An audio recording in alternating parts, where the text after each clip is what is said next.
in round one. All that and more as we get up with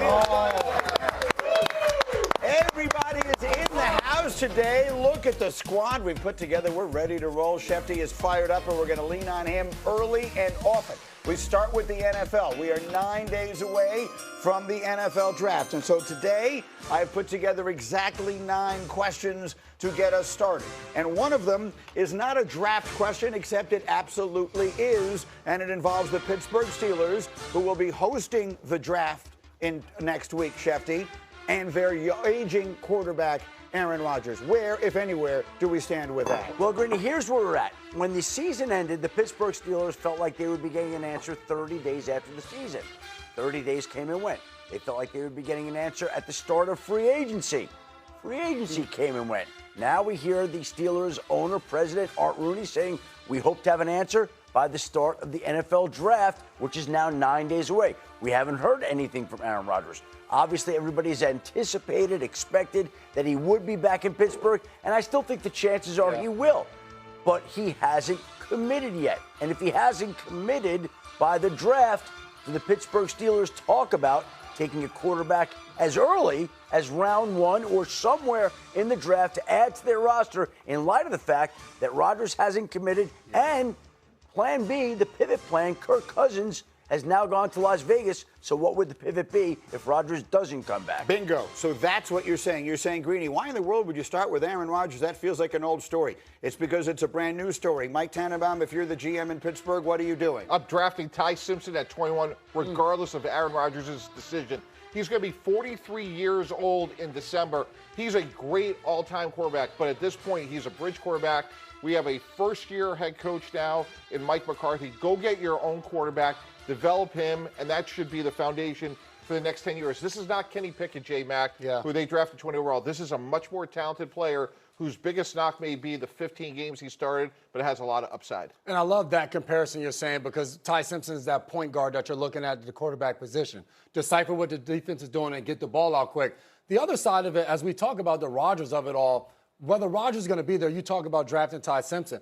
Whether Rodgers wants to be a mentor or not, I want to draft a quarterback that can sit in a room and just look at Aaron Rodgers. Rodgers doesn't have to say a word to him, but if I'm a young quarterback and I get to sit there and just watch the way this guy goes about work, how he prepares for a game, how he prepares for practice, how he communicates with the guys on his team is such a huge asset, whether it's Ty Simpson, whether it's Nussmeier and maybe the later rounds or Drew Aller, whoever the case it may be, the Steelers getting a quarterback to learn from Aaron Rodgers, to me, if he is back, is a big deal. And the sense of it that I got, and don't snicker, I'm not kidding, is that Rodgers was pretty good with Zach Wilson when he was in that room with New York. They seemed to get along well. He did seem to take him under his wing a little bit. Obviously, everything that could go wrong did go wrong. Rodgers got hurt. Wilson didn't wind up playing well at all. But it seemed as though he sort of took on that role fairly comfortably. Absolutely. So I've heard people speculate maybe at the draft, because it's in Pittsburgh, Rodgers makes some sort of an announcement there. That would strike me as a very bad move. Look, Aaron Rodgers doesn't need advice from me, but that night is about those kids. That night is supposed to be about those young guys. That's not supposed to be. If you're going back to Pittsburgh, Aaron, this is just my unsolicited advice. You can do it quietly or you can do it loudly. It doesn't matter, but don't do it at the draft that night, because you don't want to take that headline away from all those kids. Listen, they're waiting for the answer. The answer could come today. It could come next week. We don't have an answer. It's starting to feel a little bit like last year, where everybody was expecting this answer from him all along, and the answer didn't come until later in the offseason. The difference now is we're working within a time frame where the draft is now 9 days away. The Pittsburgh Steelers are going to have some decisions to make.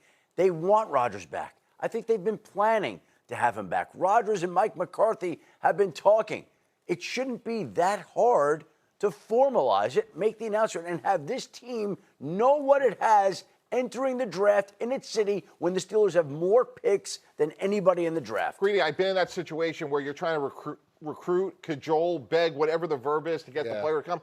And what I would be saying to Aaron Rodgers is, what other new information do you need that you're going to have on whatever, May 1st, June 1st, July 1st? Like, are you with us or not? Like, again, Mike McCarthy is an established head coach, but this is his first year as the Pittsburgh Steelers head coach. And if he's going to be there, I'd want to know that before the draft. It's meaningfully impactful to the Steelers, and I'm trying to create a sense of urgency with Rodgers. My fear, whenever I was on the team, you always watch the first round. You want to see who your team is going to draft. Right. As a cornerback, we draft a corner in the first round. I'm like, damn, my days may be numbered. Do we think there's a chance for Rodgers?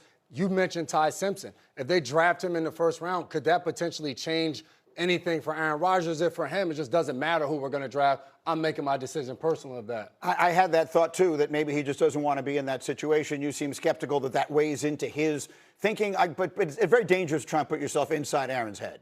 I think he's completely secure in who he is. I think he knows that he wants to play if that's his decision. Yeah. And whether they pick Ty Simpson or an offensive lineman, they're going to need help up front on the offensive line. I think that's critical, but it also would help to know what the veteran quarterback is doing. Okay, so let's take a long drive from Western Pennsylvania all the way across the state to Eastern Pennsylvania and Philadelphia, where the Eagles have, not so quietly, but without a ton of fanfare, just been adding wide receivers left and right. You wake up and you say, what wide receiver did the Eagles add today? Dontavian Wicks, Hollywood Brown, Elijah Moore.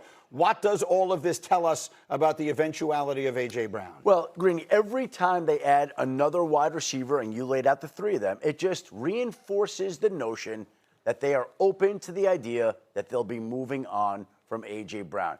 They could say it's not related, but the fact of the matter is there have been 3 receivers added who can help this roster. None of them are A.J. Brown. Very few receivers in the league are A.J. Brown. But as long as the Eagles are adding wide receivers, that absolutely keeps alive the realistic possibility that come June 1st, and Mike T will lay it out, that there's a real chance that they could be moving on from A.J. Brown. Greeny, we have a graphic. Mike, can we pull up the graphic here? Yeah. So from a salary cap standpoint, look at the massive difference if A.J. Brown is traded before June 1st or after June 1st, to Adam's point, Greeny. So when you look at the 3 receivers they've added, most notably Dontavius Wicks, and you can see the salary cap ramifications, and especially if they add another receiver in the draft, to me, like, all signs point to a post-June 1st trade of A.J. Brown. It's an inside joke. Mike Tannenbaum loves a graphic. No one, for all of you, we have our 6 o'clock meeting, and there's never been a day that you've been on the show you didn't propose a graphic. And parenthetically, the director's name is Matt, not Mike, but that's okay. You tried very hard. The A.J. Brown thing. We got to call Mike Matt the rest of the show. Will, Matt Tannenbaum. Some people will look at this thing and they will say, if you trade away A.J. Brown, it is a sign that you're not thinking Super Bowl this year. You're trading away one of your absolute best players. Is that the way you would view it? No, I don't. I think this is a little bit bigger than that. I think if A.J. Brown and everything was going well and the vibes were all positive, he would be a guy that they'd be talking about keeping in that locker room that's going to help them win games. I think this goes a little bit beyond that in the sense of A.J. Brown may want new scenery, and for the Eagles, they think it may be best for both sides if he's not there. I don't think that takes away from them attempting to still contend to get back to the Super Bowl. They view themselves as a Super Bowl contender. They're not giving up on the season just because they might be moving on from A.J. Brown. A.J. Brown, it sounds like he'd welcome a change of scenery. That's what this is about. This is a team that, while he is thinking that, is preparing to go ahead and have a better season than it did last year when the season ended in disappointment. They have big plans, whether A.J. Brown is a part of them or not. And another new offensive coordinator, which is like an annual rite of spring, right? They hire a new offensive coordinator every year. The last story I want to get to here in our opening, and we got time for 9 questions and all of that, is a very serious and tragic one that really just came to light yesterday, and it involves one of the best players in this year's NFL draft class. And I will give you the details that were released just 2 days ago. In 2024, Rueben Bain, the star pass rusher from Miami, was involved in an auto accident. A passenger in the car later died of her injuries. Bain was cited for careless driving. Those charges were eventually dropped, and the family of the woman who died called it all, quote, a tragic accident. The crash came to light last week. Now, it is by no means our place to be making any judgment on any of that here. But it is a football story, and we are a football show. So it does beg the question, when you have something of that seriousness that comes to light in the days or weeks leading up to the draft, Rueben Bain is a very highly touted prospect in this draft. How, if at all, should we expect it to impact where he winds up getting selected? I don't believe in talking to teams that it's going to impact him very much at all. Teams have been aware of this. Their security departments have checked into it. Teams have reports on it.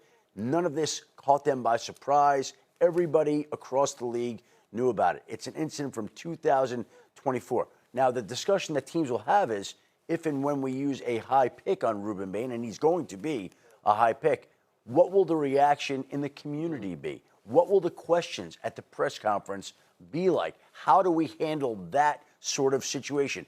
There were questions that came up in connection to Rueben Bain at the Combine about the length of his arms.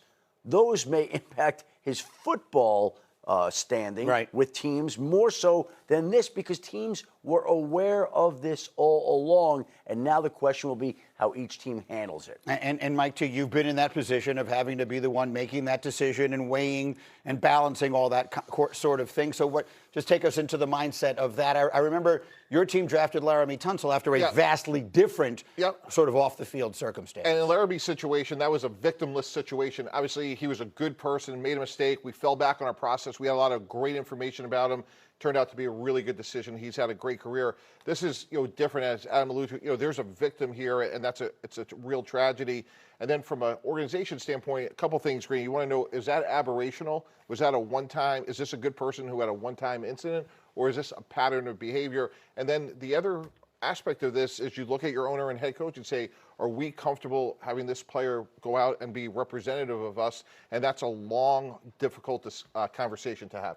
Go ahead, J-Man. I just think with the entire draft process, you always talk about these players being at the Combine, top 30 visits. It comes down to the time spent with the prospect. I think for head coaches, for general managers, the more time you get to know somebody, you get to see and you get to answer those questions, what you just asked. Is this an accident that happened to a young kid in a poor decision in the moment? And you get to build and see how he's grown from that and the character development that has taken place. So I think throughout the entire draft process, to Schefter's point, when you're aware of it, you ask those questions in the interview process and you get to know them. Yeah, maybe the most important point that was made here as it relates to the draft is that while many of us just found out about this in the last 2 or 3 days, the teams themselves have long been aware of it, so it's not catching anyone by surprise. Really, one other contextual dynamic here is certain coaches like an Andy Reid, a Sean Payton, who have a lot of accomplishment and stature, may be easier to take a player that's had some bumps in the road, or more than a bump in this case, versus a first-time head coach who's trying to establish himself. Okay, we'll wait and see how that winds up impacting, again, a player who I think in everyone's projection is going to go in the top 10 as we continue.